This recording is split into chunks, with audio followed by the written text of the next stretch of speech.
я обозначу основные приоритеты участия российской делегации в Давосском форуме этого года.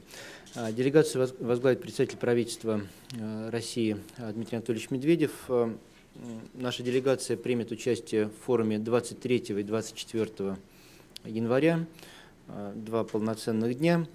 В состав делегации входят представители федеральных и региональных органов власти, включая вашего покорного слугу, ряд сотрудников аппарата правительства, включая Сергея Эдуардовича Приходько, министр по делам открытого правительства Михаил Анатольевич Абызов, несколько губернаторов, в частности, Рустам Минниханов, Лев Кузнецов, Евгений Куйвашев.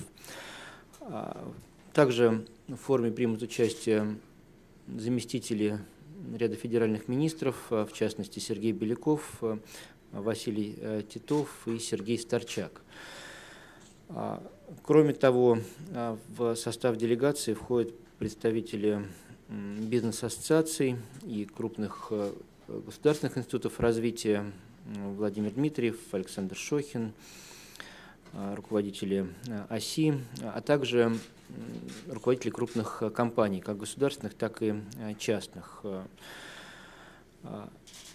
В этом году участие России в Давосском форуме самое масштабное за всю историю. Это объясняется несколькими причинами. Во-первых, Россия является председателем в Большой двадцатке в этом году, и традиционно Давосский форум представителей двадцатки и восьмерки принимает в качестве основных гостей. И в этом году представитель правительства России выступит на первом большом пленарном заседании в основном конгресс-холле. Это пленарное заседание будет посвящено сценариям развития Российской Федерации. Представитель правительства выступит с развернутой речью, посвященной как его видению сценариев развития России, роли России в мировой экономике, он скажет о некоторых приоритетах российского представительства в двадцатке, а также обозначит ключевые приоритеты российского правительства, в том числе те, которые лежат в основе основных направлений деятельности правительства, которые вскоре он озвучит на заседании правительства. В этом смысле и Гайдаровский форум, который недавно прошел, и Давосский форум являются хорошими экспертными площадками для того, чтобы еще раз сверить подходы с экспертами, сверить понимание основных направлений деятельности правительства, которые по нашему законодательству определяет председатель правительства Российской Федерации. Во второй день форума председатель правительства примет участие в двух основных мероприятиях. Первое – это специальный рабочий завтрак, организуемый ВТБ, нашим крупным российским банком, где будет уже в неформальном ключе обсуждаться тема развития России, а также в специальной сессии, посвященной Большой двадцатке. В этой сессии уже чуть более детально председатель правительства обозначит приоритеты России в двадцатке, в том числе с учетом своего опыта работы в этом формате. Фактически вместе с лидерами других государств Дмитрий Анатольевич стоял у истоков создания двадцатки. В ее нынешнем виде был одним из лидеров Большой двадцатки, и поэтому имеет все основания и обладает в полной мере информацией, позволяющей представить коллегам видение перспектив Большой двадцатки и ее приоритетов. Но в этой сессии примет участие и нынешний российский шерп в Большой двадцатке Ксения Юдаева, и она, естественно, сможет детально изложить нашу позицию, наши приоритеты. Также в этой сессии принимают участие и шерпы и других лидеров стран двадцатки. У председателя правительства будет ряд двусторонних встреч. Традиционно в Давос приезжают лидеры многих государств. В частности, уже определено время встреч с премьер-министром Великобритании Дэвидом Кэмероном и президентом Швейцарской конфедерации. Но возможны и другие встречи в разных форматах, в разных режимах, с разной продолжительностью.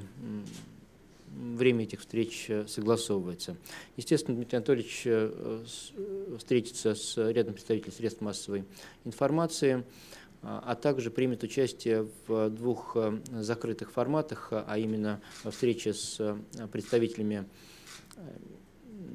Мирового бизнес-совета и медиа-совета. Это форматы Давосского форума, в рамках которых он сможет неформально изложить наши подходы, наше видение по отдельным интересующим коллег вопросам. В рамках вечерних мероприятий представитель правительства придет на прием к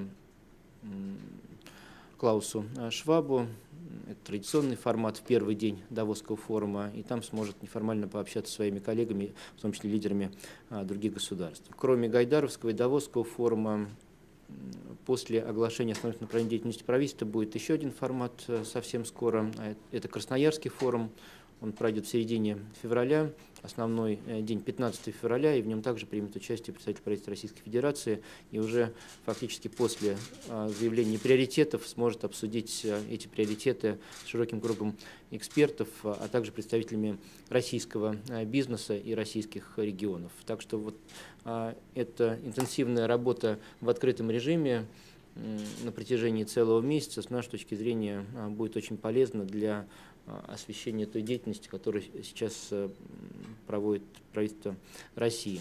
Нам, федеральному правительству, важно показать вот это вот лицо России, показать, что Россия – это не только федеральные чиновники, не только Москва как федеральный центр, но и большое число региональных лидеров, что рост России идет от регионов, которые оказались способны достигать хороших результатов.